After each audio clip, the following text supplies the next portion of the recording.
The Honorable, the Supreme Court.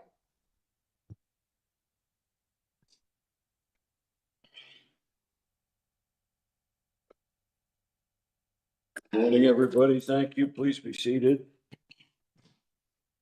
And please call the case. Good morning, Your Honors. The matter before the court this morning is the case entitled In Re Department of Financial Regulation, case number 24AP214. Representing the appellant, Travelers Casualty and Surety Company, is Attorney John Maloney.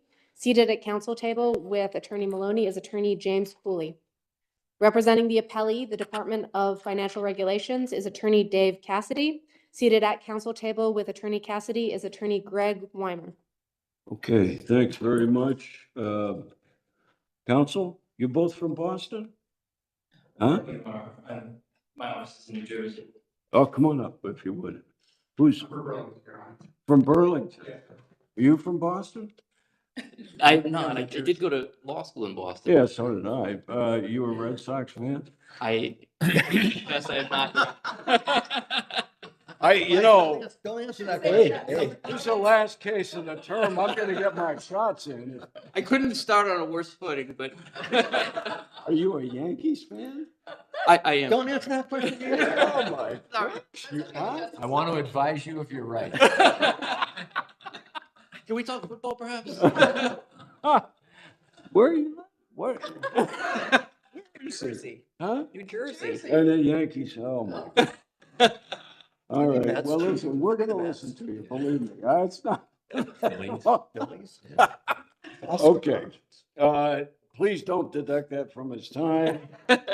And counsel, if you would, introduce yourself and identify your client and then go ahead. Absolutely. Good morning, Your Honors. My name is John Maloney of the law firm Gimliano Moriello Maloney. I'm here today on behalf of the appellant, Travelers Casualty and Surety Company. I appreciate your candor, counsel. I really do. Thank you. Thank you very much, Your Honor. Okay.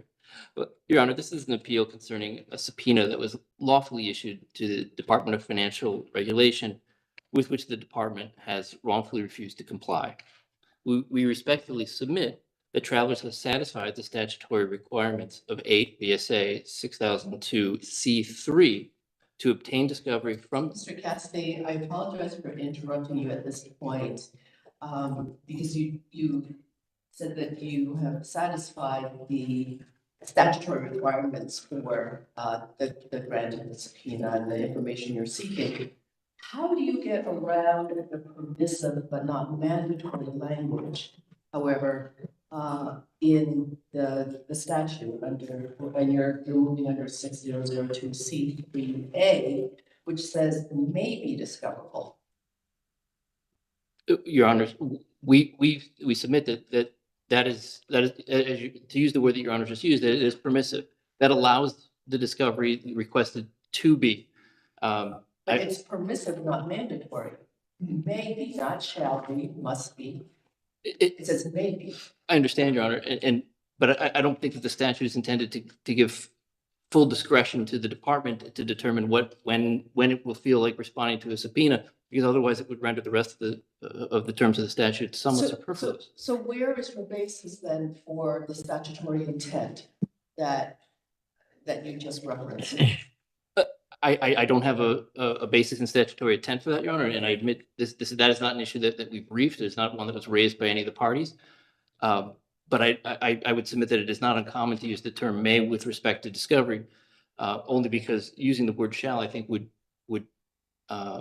like, as I indicated, would indicate that the rest of the statute is somewhat superfluous and would also put I think, a heavy burden on the department to always produce discovery in instances when perhaps other elements of the statute had not been met. Thank you. Isn't there an issue here with using the department as a collection agency for discovery? Well, I don't think I would refer to the department as a collection agency for discovery, Your Honor. I think that there is a statutory basis to seek discovery from the department. I understand that. When certain elements have been met, of course, we submit that those elements have been met here. Yeah, I'm going to ask you about that. I have a feeling you might. So tell me, why isn't the answer to see what happens in New Jersey? You've still got until January 15th of 26 under the current order, as I understand it, to get discovery. Well, document discovery has completed, but I think it's a mistake, Your Honor, to suggest that we have to wait until discovery in the coverage action pending in New Jersey has completed. I mean, that candidly isn't how discovery typically works. If we were to wait until discovery in the coverage action is completed, we would be essentially foreclosed from using any discovery that was obtained from the DFR in Vermont anyway, because we'd be getting it after the close of discovery. If discovery is ordered in New Jersey, then Middlesex would have the opportunity to object to discovery requests. And by the procedure that you used here in Vermont, doesn't that leave Middlesex unable to make objections or motions to quash with respect to the discovery that you're asking for here in Vermont? Justice Carroll, that would be true of any subpoena.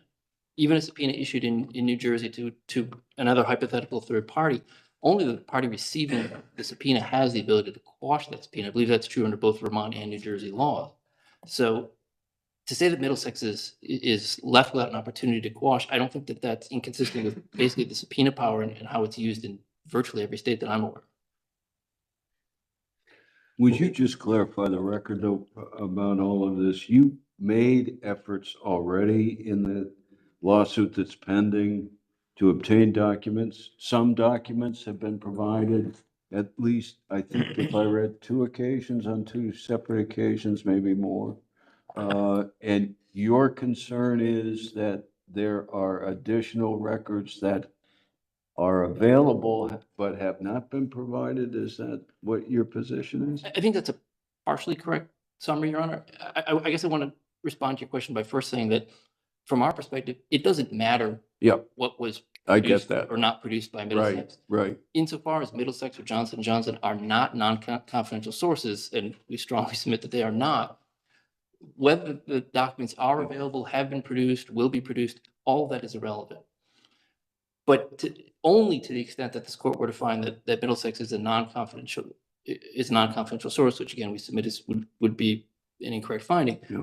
Then it would matter if Middlesex had those documents. And as we've submitted in the briefing, we've been at discovery for years at this point. And I understand there's been fits and starts in the coverage action, Yeah. but having been at it years, there is there's been extensive document requests issued to Middlesex. Middlesex has responded to those requests. Its obligation to produce documents expired, I think, 9-10 months ago. So to the extent that they have the documents that we're seeking, they should have been produced by now. And importantly, nowhere in Middlesex's briefs, both in the court below or as an amicus in this court, does Middlesex suggest that it is an actual source of these documents. And, Mr. Maloney, I'm sorry, Chief. let me just get Sure, one go more ahead. in, if you would. And your concern is getting a hold of historical records that would frame the coverage that's in dispute here? Is that? That's right, Your Honor. There's a number of significant documents that we anticipate that the department would How have in its old? possession. How old? Well, they could range from being as old as 30 or more years to much Yeah. more recent documents So related, that- for example, endorsements issued to the policies in the last decade. Thanks. That helps. Thanks. I get it. So the coverage issue is being litigated in New Jersey. And the New Jersey courts would have the ability to issue orders, motions to compel, and to ensure that you are able to get all discoverable information. So isn't this best handled by the New Jersey courts? And why does it need to be handled here? Well, It should all be discoverable, isn't it? Well, respectfully, Your Honor, the documents within the possession of the department aren't subject to the jurisdiction of the New Jersey courts. The only means to obtain them would be through a subpoena, which of course we issued a New Jersey subpoena in order to obtain the Vermont subpoena, in order to seek those documents from the department, pursuant to the statute. But the New Jersey courts wouldn't have any ability to obtain, to assist us in obtaining documents within the possession of the department. But any documents that are in possession of the department have to be documents that are from Middlesex, and that's unless there's extra things that are out there that the department would have that Middlesex would not have. They might be documents within the possession of Middlesex. They might not be. I would submit that that's somewhat speculative, But that also suggests that Middlesex has maintained records for decades and decades in the same manner as the department, and there's just simply no way of knowing that, Your Honor. So, Mr. Maloney, the trial court reviews a motion, well, I'm sorry, this court, excuse me, reviews a trial court's decision to quash a subpoena under abuse of discretion standard. Is that the same standard this court, that same declaration standard, is that what this court should use in reviewing the facts as well?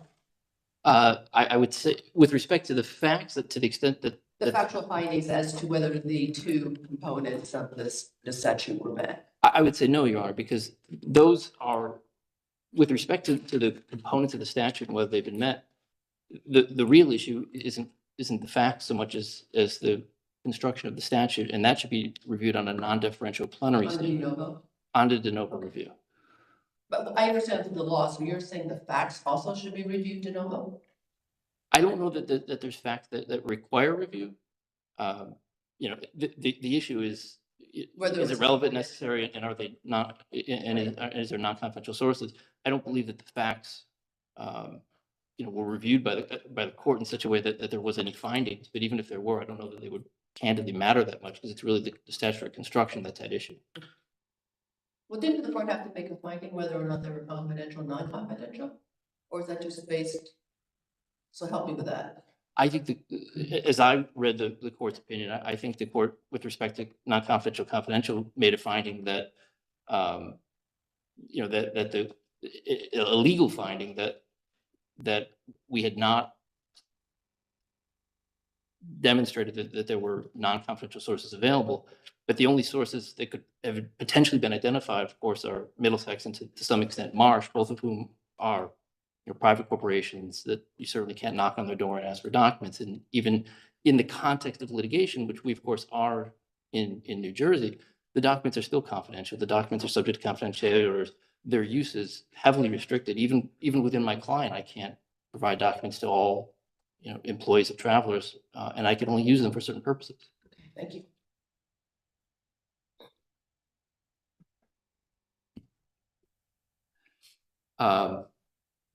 There's two elements to the statute. Finally get to your argument, I know. Forgot where I was for a moment. Yeah.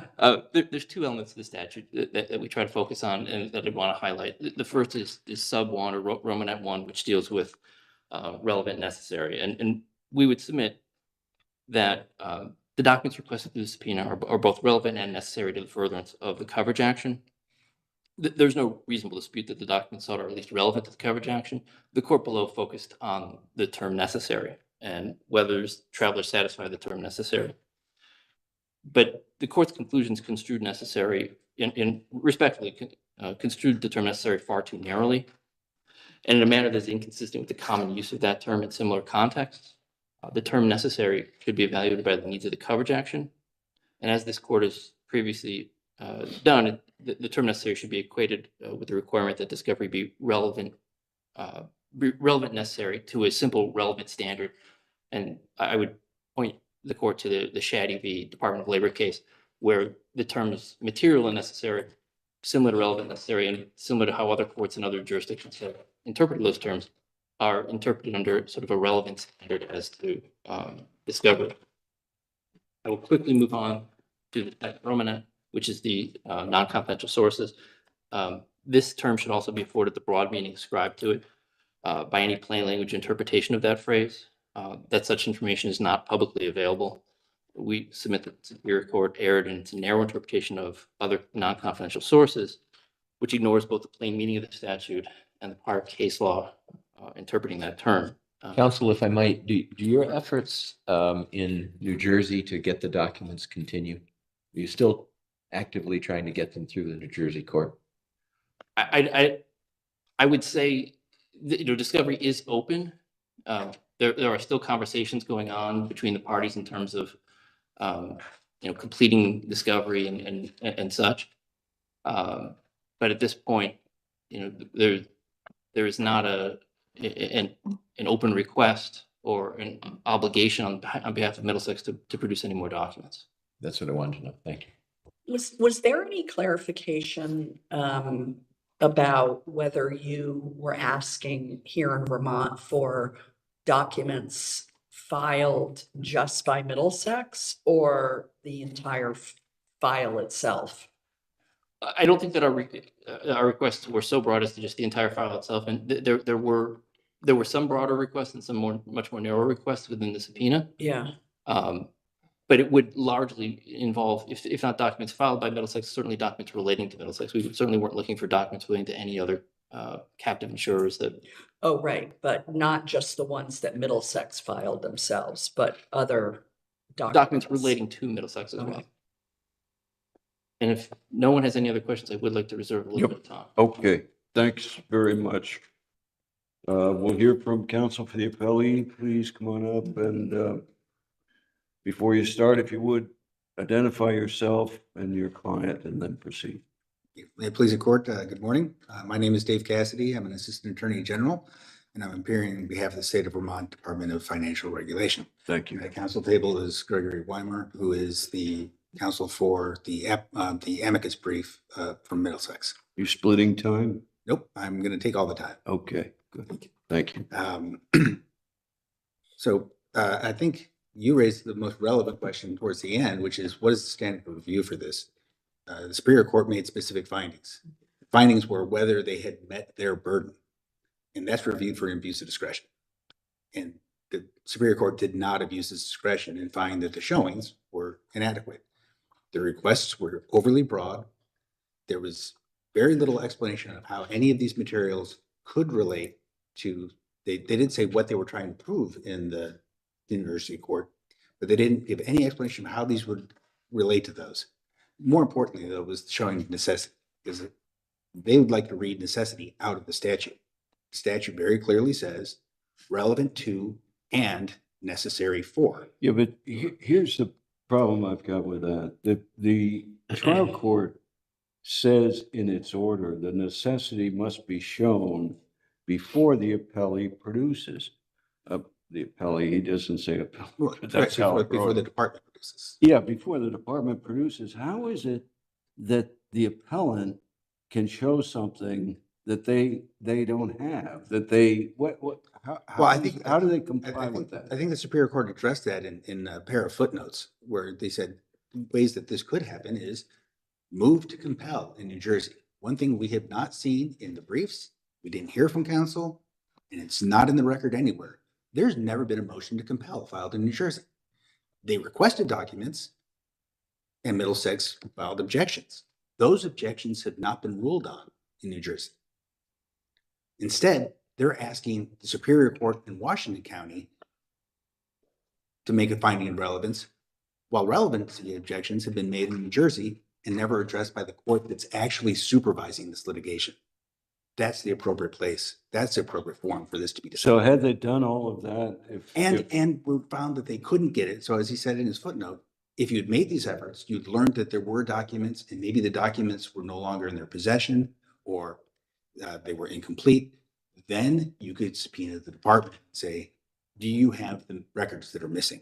It seems to me that that begins to create a dynamic that just enlarges the burden to get records that ought to be available anyway. If we're talking about 30-year-old insurance policies, I mean, I was involved in some of those cases when I was practicing. This is very important to making the decisions about who's got coverage and who doesn't, and I assume that's what's going on here. 30-year-old policies will be in the possession of Marsh, will be in the possession of Middlesex, will be in the possession of Johnson & Johnson. They don't need to go to the department to get these. And that's not what they were asking for. They were asking for everything. They asked for our audits, which are. You did give them some. We did give them some materials that related to. What'd you give them? I believe the documents related to corporate formation. Yeah. Which was something they'd asked. But all the financial records, all of those, first of all, they're in Middlesex's possession as well as the department's. They've not attempted to get them from Middlesex through the court. They filed discovery requests. They relied on other insurers' discovery requests. but they'd never addressed the objections that were raised to those requests. And that really needs to be done by the Jersey. So what do you think is going on here? I don't get it. I mean, why, coming up to Vermont from New Jersey in the middle of January is not everybody's first choice. Why are you guys here? I don't get it. Why isn't this being litigated in New Jersey? I think that's addressed by the last footnote in the Superior Court's order. They noted that the day before the order issued, the law had changed. The exception no longer exists.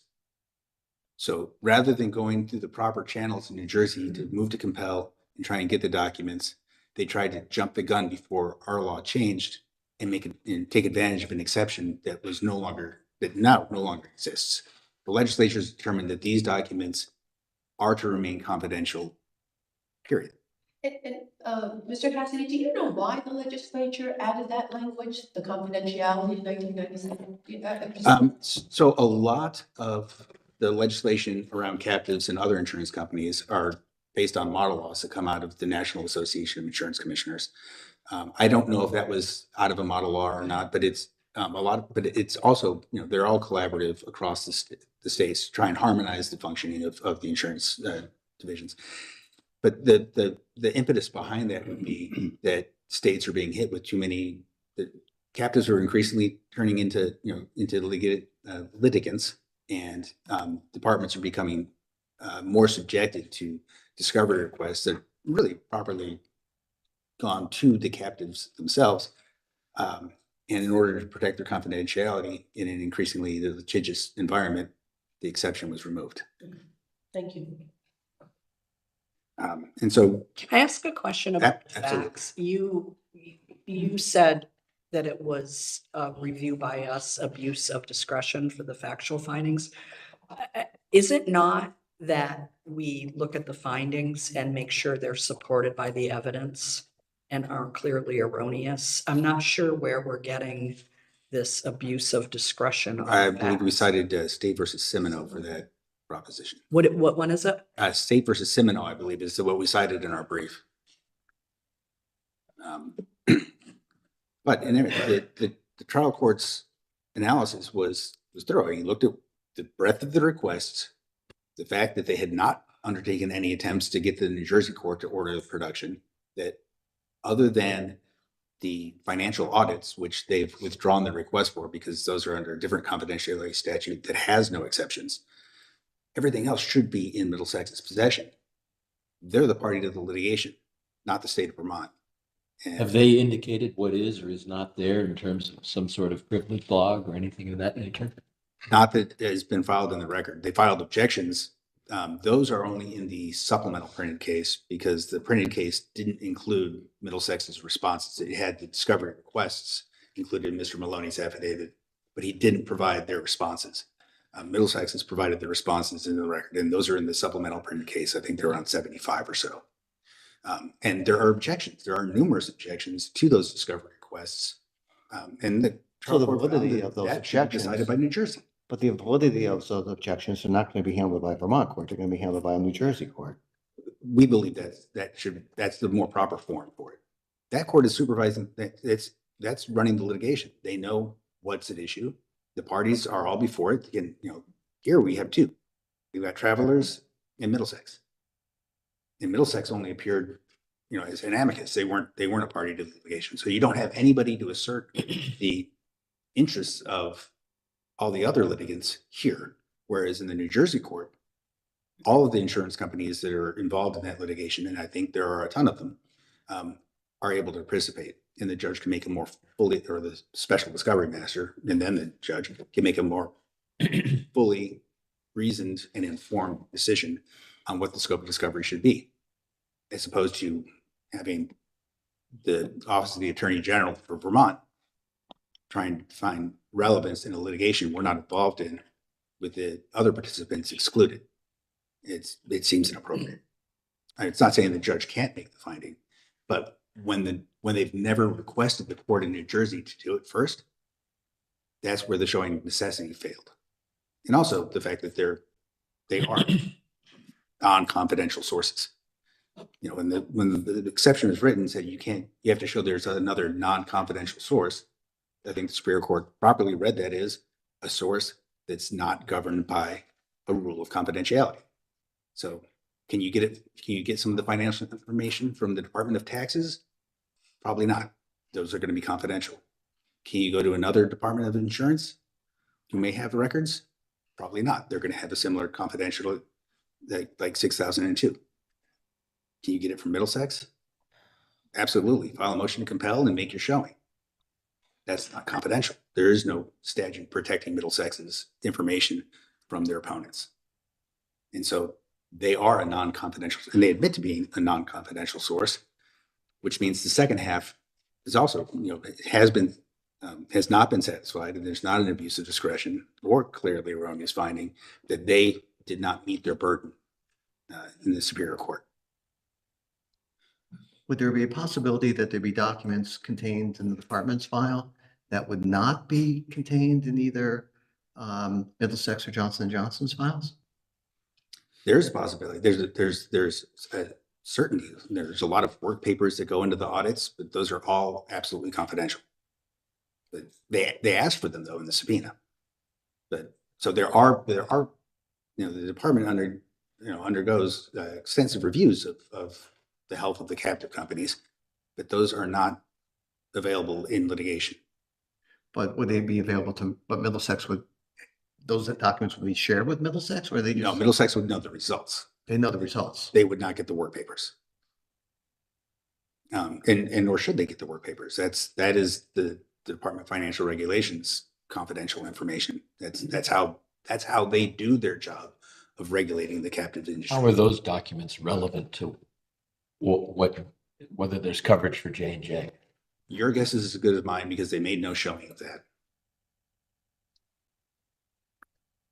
And I think they broadly asked for all correspondence between the department and Middlesex, all communications, documents we have relating to Middlesex formation. So it's very, very broad. And their response to that when the Superior Court questioned was that, well, what if we don't get everything from Middlesex? We would need to see what you have so we could see if that was complete. And he found that that was inadequate to meet the showing of necessity. And the Superior Court was correct. That's not showing, give us everything you have so that we can check the completeness of our opponent is not a showing of necessity. And certainly not an abuse of discretion to reach that conclusion. So if there are no further questions, for those reasons, we think the Superior Court should be affirmed. Okay, all right. Thank you very much. How much time does the appellant have, please? Appellant has 1 minute and 20 seconds remaining. Thank you. Counsel. Thank you, Your Honors. I'll try to be quick. There's been a heavy focus in counsel's arguments on what was done in the New Jersey action and what can be done in terms of getting those documents. And we submit that that is wholly irrelevant here. It only matters if the documents are obtainable from Middlesex, if Middlesex is a non-confidential source. And we submit that Middlesex is not a non-confidential source, nor could it conceivably be, insofar as documents are not available for Middlesex to the general public, and any use of those documents are heavily restricted. That is what non-confidential source means. The statute could have structured it in many other ways, but that is not how it's written. There's also a heavy emphasis in counsel's argument on the word necessity, and that's what the Superior Court focused on as well. But the term necessary, when coupled with terms such as material and relevant, should be viewed in terms of Vermont's broad concept of relevance, and not through the narrow lens of absolute necessity, which was applied by the Superior Court, because that narrow concept has no basis in Vermont jurisprudence or the jurisprudence of any state. When viewed in the correct light, the terms relevant and necessary is commonly construed as a low bar to the discoverability of relevant evidence, and that's a bar that's readily met by travelers here with respect to the subpoena, as we've demonstrated in papers below and on appeal, that the documents held by the department are clearly relevant to understanding the coverage issues before the New Jersey court, and that this is the only means to get it. I see the red light is on. So Oh, that's all right. Finish your thought, please. Go ahead. the last thing I was going to say is just in terms of jumping the gun, Your Honor, the subpoena was issued before the law was changed, or even there was knowledge that the law might be changed. But this is the only opportunity in light of the change to the statute, there will not be another opportunity for travelers to subpoena these documents from the DFR. And we, again, respectfully submit that subpoena is valid and should be complied. Can I ask? I'm sorry. Yeah, yeah, please. What you talked about with respect to necessity, we have statutes in Vermont that specifically state that it is to be liberally construed, including our Public Records Act. Here, the statute doesn't say that. So isn't that contradictory to your argument that you seem to be making an argument it's liberally construed? I don't think so, Your Honor, because the term is used as an exception to the confidentiality, and the term is relevant and necessary. That term, relevant and necessary, which and its synonym, which is material and necessary, is used throughout both Vermont law and the law of many other states, and is consistently construed as sort of your basic relevance standard, as Your Honor indicated, sort of a broad interpretation of what is relevant in terms of discovery in a litigation. It's not intended to be narrowly construed, and especially as used here as an exception to confidentiality. That is what the statute says, and that's what the only logical conclusion is to what the legislature intended through that language. Okay. Thank you very Thank you, much. Your Honor. Your time has expired. Please call a conclusion of the hearing.